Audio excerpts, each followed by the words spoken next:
You can't even imagine what people ate in the Wild West. It's something that shocks everyone. Westerns show us saloons full of food and cowboys grilling steaks over a campfire. But this picture often hides a much harsher truth. For thousands of pioneer families who set out to settle the frontier, the main battle was not a shootout with bandits, but a daily struggle with an empty pantry. Watch the video to the end to find out what tricks they had to resort to in order to fill their plates, what forgotten recipes allowed them to survive the winter, and what it really meant to live off the land when that land seemed to offer nothing.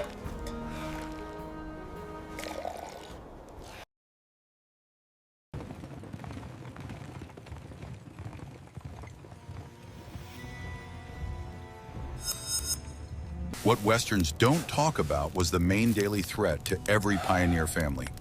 We're not talking about hostile tribes or bandits, but a quiet and relentless enemy: hunger. When moving to new lands, settlers often brought only a limited supply of provisions with them, counting on a quick first harvest. But the harsh reality of the frontier made its own adjustments. Unfamiliar soil, droughts, early frosts, or locust infestations could destroy all their efforts in a matter of days. In such situations, families found themselves trapped. The nearest fort or settlement where they could buy supplies was hundreds of kilometers away. They had no corner stores or the ability to quickly order food. Their only source of sustenance was their surroundings, the wilderness, which they had not yet had time to understand and study. The problem was not only the lack of calories, but also the acute shortage of familiar foods. The absence of salt, sugar, flour, and fats changed the very fabric of life. They had to reinvent basic recipes and learn to cook with what was available. It was not just physical discomfort, but enormous psychological pressure that required a complete rethinking of their mindset. Every day turned into a search for something edible. All family members were involved in this process. People carefully explored the forests, prairies, and riverbanks, trying to find anything that could be put in a pot. Often these searches were based on trial and error, and sometimes on knowledge gleaned from the indigenous people. This experience defined a fundamental rule of the frontier: you can't be too picky. Survival meant being willing to eat things that in normal life a person would not even look at. The concepts of taste and appetite took a back seat to the sole goal of living until the next harvest or the arrival of a supply wagon. Such a life required incredible resilience and knowledge of botany. Pioneers became experts on edible roots, herbs, and tree bark. They learned to distinguish nutritious plants from useless ones, and useless ones from dangerous ones. This quiet war for food was the most important battle they fought. We can see that reality was far from the romantic image. It was daily, exhausting work to provide for the family's basic needs. What food substitutes from the past have you encountered in your grandmother's stories? Please share your thoughts on this in the comments, and don't forget to subscribe to our channel so you don't miss any new stories.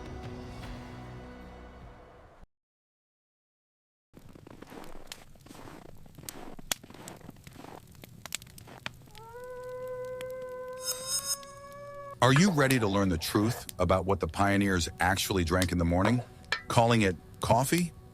Real coffee beans were an incredible luxury on the frontier, available only to the very wealthy or those who lived near major trade routes. For most settlers, this drink was just a memory, but the need for a hot, invigorating, and aromatic morning beverage was too strong. This forced people to look for substitutes using local ingredients. The most popular and affordable coffee substitute was chicory root. This plant with blue flowers grew everywhere like a weed. Its long, fleshy root was dug up, washed, chopped, dried, and then roasted until dark brown. After roasting, the chicory roots were ground and brewed in the same way as regular coffee. The drink was dark, thick, and had a characteristic bitterness. Although it did not contain caffeine, it gave a feeling of fullness and warmth, which was especially important on cold mornings in the prairies. Another common substitute was ordinary acorns. First, they had to be shelled and thoroughly soaked in several changes of water to remove the bitter tannins. After that, the acorns were dried, roasted, and ground. This coffee had a nutty flavor and was quite nutritious. If neither chicory nor acorns were available, grain was used. Barley, rye, or even corn roasted until black could serve as the basis for the drink. It was not as aromatic as chicory, but still better than just hot water. The very process of roasting and grinding created the illusion of making real coffee. Another candidate for a coffee substitute was dandelion root. It was prepared in the same way as chicory, dug up, washed, dried, roasted, and ground. The dandelion drink also had a pronounced bitterness and dark color, which made it similar to the original. Sometimes various ingredients were mixed together to create a more complex flavor. For example, ground acorns could be mixed with roasted rye and a small amount of wild mint. Each housewife had her own signature recipe for such coffee. Substitutes were used not only for coffee, but also for tea. Instead of expensive Chinese tea, local raspberry, strawberry, mint, or bergamot leaves were brewed. Such herbal teas were not only fragrant, but also beneficial, helping to maintain health in the absence of medicines. Which of these substitutes do you think is the most labor-intensive to prepare? In the next chapter, we will talk about something even more important than coffee: bread, which was made from plants not intended for this purpose, and flour, which was obtained from swamps.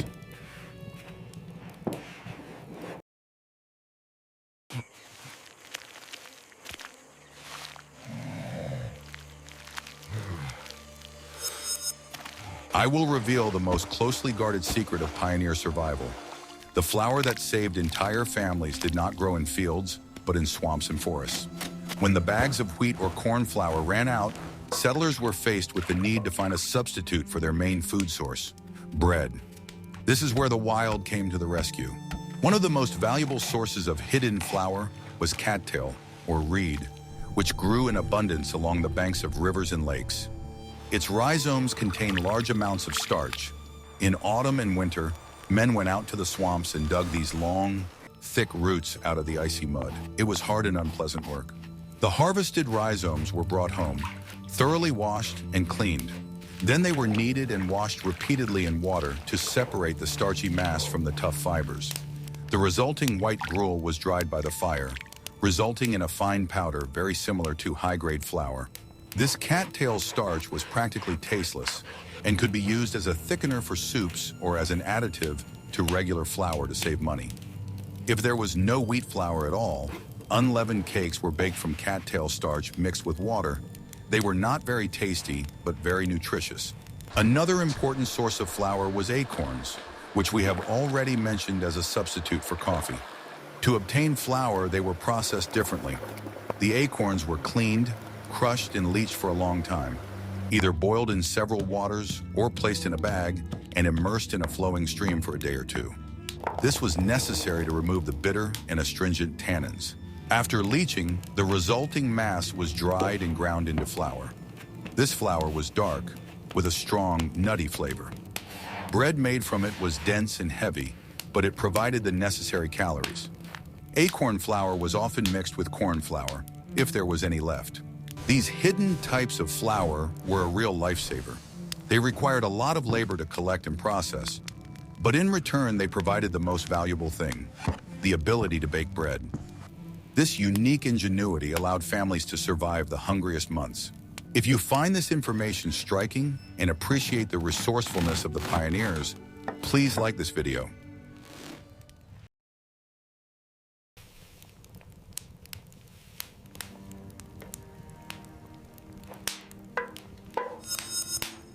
What if I told you that the most common soup on the frontier could consist of almost nothing but hot water and weeds? When supplies were running low, the first dish to be modified was soup. Housewives had a saying, "Just add water," and the soup became longer. It was the basis of survival. The main task was to create at least the appearance of a nutritious meal. The basis of such hunger soup was often a bone left over from the last meal. This bone could be boiled repeatedly for days on end until it gave the broth its last remnants of flavor and nutrients. Water and salt, if available, became the main commodities. When the meat and bones ran out, anything that could produce broth was used. Any edible roots that could be found were thrown into the pot. Wild onions, chicory roots, or dandelion roots. All of these were used to give the hot water at least some aroma and flavor. It was better than just boiling water. The most important ingredient in such soups was wild greens, essentially weeds. The pioneers quickly learned from the local tribes which plants were edible. Young dandelion leaves, quinoa, nettles, and purslane were added to the pot. These herbs not only added volume, but were also a source of vitamins. Nettles were scalded with boiling water before being added to the soup to stop them from biting. They made the soup thick and filling, vaguely reminiscent of spinach. Quinoa and purslane also boiled down well, turning plain water into something resembling vegetable soup. It was real food underfoot. If it was possible to get some flour, wheat, corn, or even acorn, zatiruka was added to the soup. The flour was mixed with a small amount of water and rubbed with the fingers to form small lumps of dough. These lumps were thrown into the boiling soup, making it thicker and more filling. Cooking in such conditions became a daily test of ingenuity. The hostess had to create a dish literally out of nothing. How nutritious do you think such a dish was? But what if there weren't even any weeds? In the next chapter, we will learn what else was eaten and which plants from the green pharmacy became food. Struggle for survival.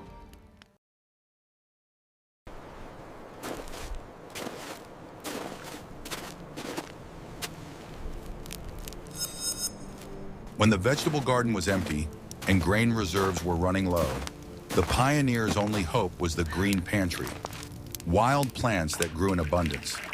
Many of the plants that we consider to be malicious weeds today were a valuable source of food for the settlers. Knowledge of these herbs literally meant the difference between survival and complete exhaustion. The undisputed king of edible weeds was the dandelion. Every part of this plant is edible. Young leaves picked in early spring were used in salads as a substitute for lettuce. Older bitter leaves were soaked in salt water and boiled like cabbage or added to soups. Dandelion roots, as we already know, were used to make coffee, but they could also be boiled or fried like carrots or parsnips. They were starchy and quite nutritious. Even unopened dandelion buds were pickled to make something similar to capers. Another important plant was quinoa, also known as white amaranth. Its young leaves and shoots are very nutritious and taste similar to spinach. Quinoa was boiled, stewed, and added to soups. Its seeds were also collected, dried, and ground into flour or boiled into porridge. Purslane, with its fleshy, juicy leaves, was another lifesaver. It grew everywhere, covering the ground like a carpet. Purslane leaves and stems were eaten raw in salads, if there was something to dress them with, or boiled. They have a pleasant, slightly sour taste. Stinging nettles, which everyone tries to avoid, were a valuable product. Young nettle shoots were collected in early spring, always wearing gloves. After briefly scalding them with boiling water or boiling them, they lost their sting and became an excellent base for soup or a vitamin-rich side dish. Wild garlic, or ramson, was gathered in the forest. Its leaves and bulbs added spice and aroma to bland food. This was especially valuable when spices ran out. Wild onions were also valued for their antiseptic properties, helping to maintain health. The use of wild plants was not a choice, but a necessity. It required people to be observant and respectful of nature, which could both punish and feed them. This experience became an integral part of frontier culture, where every weed was considered a potential dinner.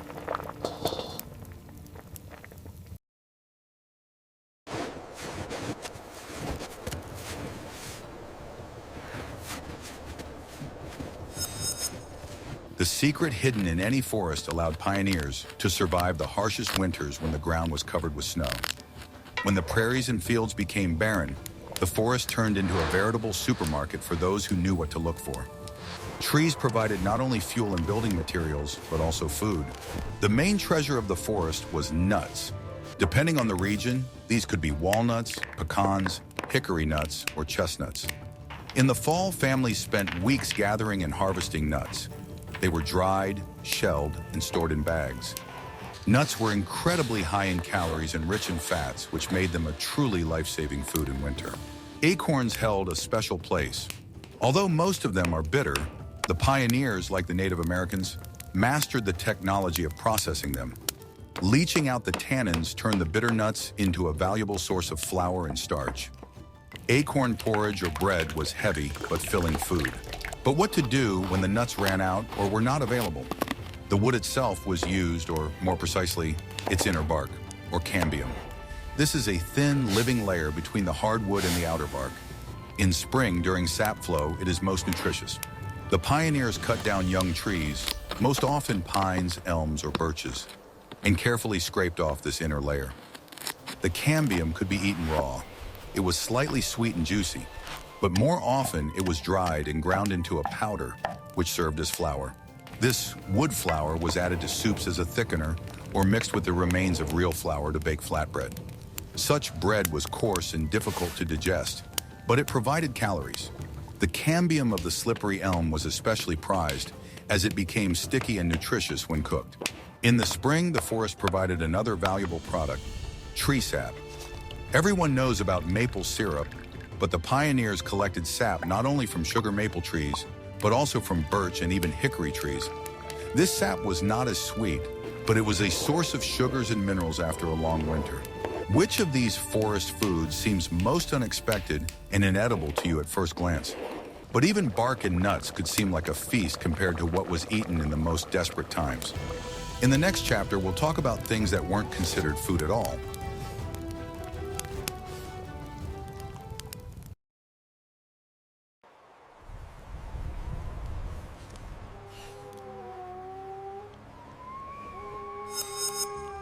There were times when there was no grain, no game, and not even edible roots left. At such moments, the line between edible and inedible was completely blurred. The settlers' diaries are full of references to what they had to eat during the harshest winters, and these records testify to an incredible degree of desperation. One of the last reserves was leather items: boots, belts, horse harnesses, or old bags. All of these were made from tanned hides. In desperate situations, these items were cut into pieces and boiled in water for a long time. The goal was to soften the leather and boil out at least some nutrients, resulting in a sticky, jelly-like broth. This boot soup tasted awful and contained almost no calories.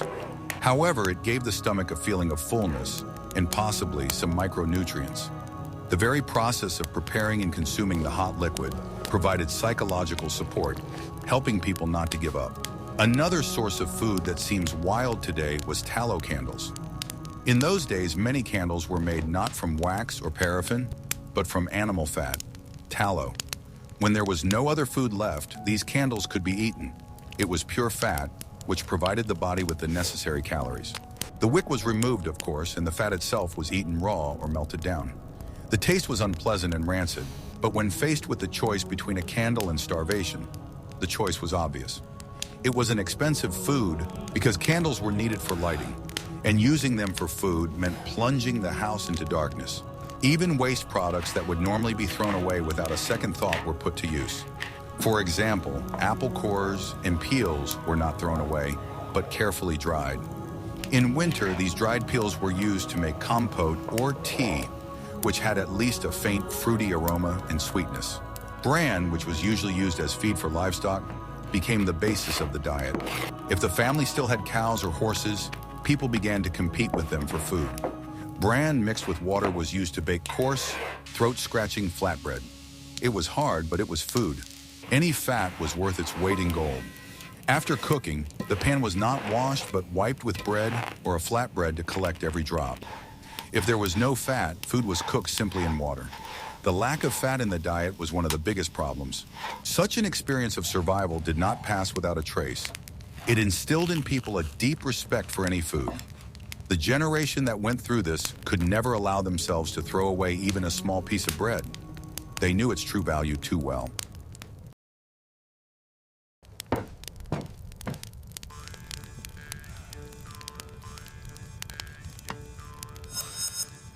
Hunger was not only a physical ordeal, but also a difficult moral choice that the head of the family faced every day. When there was only enough food left for one day and months until the next harvest, decisions had to be made that would determine the future. These dilemmas were an invisible part of the tragedy. The most difficult choice was the question of seed grain. Every farming family had a sacred reserve, sacks of the best grain selected for sowing the following spring. Eating this reserve meant ensuring survival today, but condemning oneself to starvation next year. Keeping it meant starving now in the hope of a better future. It was a painful dilemma. Keeping the seeds while your family looked at you with hungry eyes required superhuman willpower. Many couldn't bear it and ate the seed grain. Those who found the strength to save it risked not living to see spring. It was a choice with no right answer. Another difficult problem was rationing, or the distribution of food. When there was only one flatbread or a handful of beans left for the whole family, how should it be divided? Equally? Or should most of it be given to the person who did the hardest work so that he could continue to labor and search for food? And what about the elderly and infirm? These questions put a lot of strain on family relationships. In normal times, food was a symbol of care and unity. In times of hunger, it became a source of hidden resentment and conflict. Deciding who would get a little more and who would get a little less was a daily challenge for parents. Internal psychological barriers also arose. For many settlers raised in strict traditions, eating unclean food was morally difficult. Eating bark, grass, and especially leather boots meant sinking to a level they considered unworthy of a human being. Overcoming this inner revulsion was a struggle in itself. If a family had only one cow or horse left, they faced a new choice. These animals were a source of traction, without which it was impossible to plow the fields in the spring. But at the same time, they were a large source of meat. Slaughtering a horse meant getting food now, but losing the main tool for the future harvest. This experience left a deep mark on the psychology of the survivors. They took away from it not only recipes for hunger soups, but also a harsh understanding of the price of every resource. This aspect of hunger, the moral one, often remains behind the scenes, but it was perhaps the most difficult.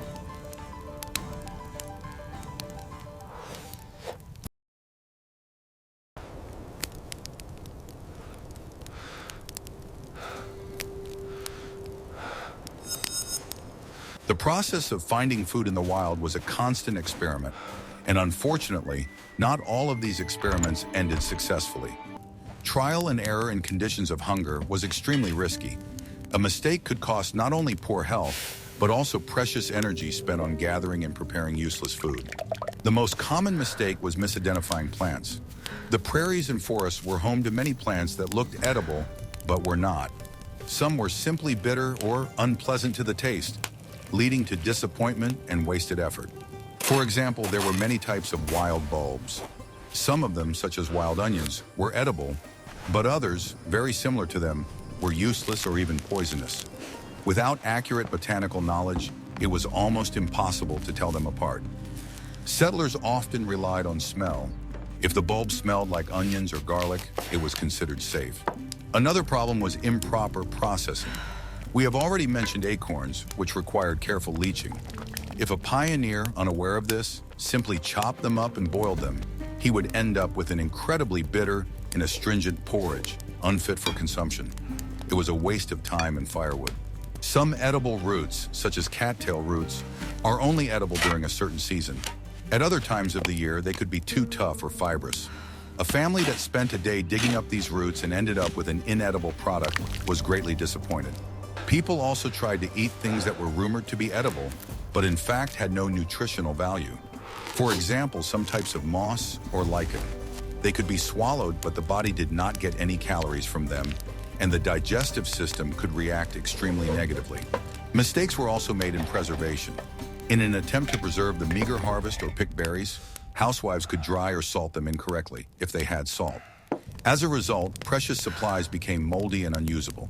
It was a real tragedy.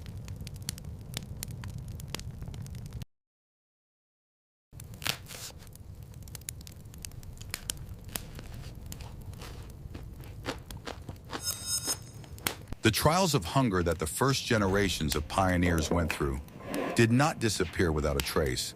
They left a deep mark on American culture, cuisine, and the very mentality of the nation. What was once food of desperation eventually became a tradition or formed the basis of regional cuisines. The most striking example is coffee with chicory. What began as a cheap substitute became a hallmark of New Orleans and the southern states. People got used to its distinctive bitterness, and even when real coffee became available, chicory continued to be added to it for flavor. Many of the weeds that saved the pioneers are now experiencing a renaissance in haute cuisine. Dandelion leaves, purslane, and quinoa can now be found on the menus of expensive restaurants under the guise of wild greens or forgotten greens. What was once food for the poor has become a delicacy. The cuisine of the American South grew largely out of this need to use everything. Dishes such as grits, corn porridge, fried okra, and green soups have their roots in a time when it was necessary to cook with the simplest and most accessible ingredients. The ingenuity in using corn in all its forms is a direct legacy of those years. The main legacy is the don't throw anything away mentality. Generations who grew up in conditions of scarcity passed on a deep respect for food to their descendants.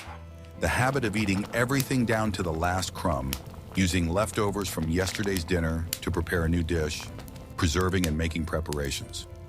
All of this comes from there.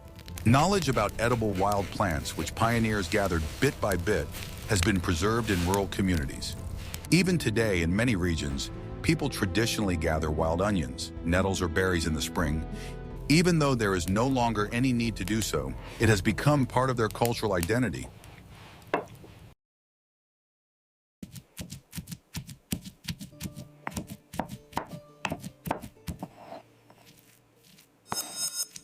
We see that behind the romantic facade of the conquest of the Wild West lay a harsh struggle for survival, in which the main weapons were not revolvers, but cooking pots and knowledge of botany. Food in hard times was not a culinary delicacy, but a harsh necessity that turned pioneers into survival experts.